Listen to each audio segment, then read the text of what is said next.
জামাতি বক্তা আমির হামজা নবীজিকে সাংবাদিক বলার পর আপনারা তাকে ইচ্ছামতো সমালোচনা করছেন, ধুয়ে দেওয়ার চেষ্টা করছেন। এটা কিন্তু মোটেই ঠিক হচ্ছে না। একটা মানুষের সেন্টিমেন্ট বোঝার চেষ্টা করেন।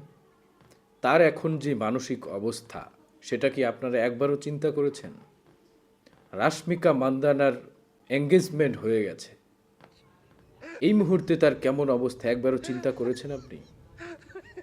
আপনার সাথে যদি এমনটা হতো, আপনার ক্রাশ, আপনার প্রিয় মানুষের যদি এঙ্গেজমেন্ট হয়ে যেত, আপনার কেমন লাগতো বলেন? আমির হামজার জায়গায় যদি আপনি থাকতেন, আপনার কেমন লাগতো? আপনার কি মাথা ঠিক থাকতো? আপনি কখন কি বলতেন সেটা কি আপনি বুঝতে পারতেন? আমির হামজা সাহেব সরাসরি যে মাহফিলের স্টেজে মদের বোতল হাতে নিয়ে আসছে না, এটাই তো বেশি। মানুষের সেন্টিমেন্ট বুঝে কথা বলার চেষ্টা করেন। যাকে তাকে যখন তখন ইচ্ছামতো সমালোচনা করবেন, ধুইয়ে দিবেন, এটা মোটেই ঠিক না। মানুষের ভেতরগত অবস্থা, মানুষের পরিস্থিতি বুঝে তারপর কথা বলার চেষ্টা করুন।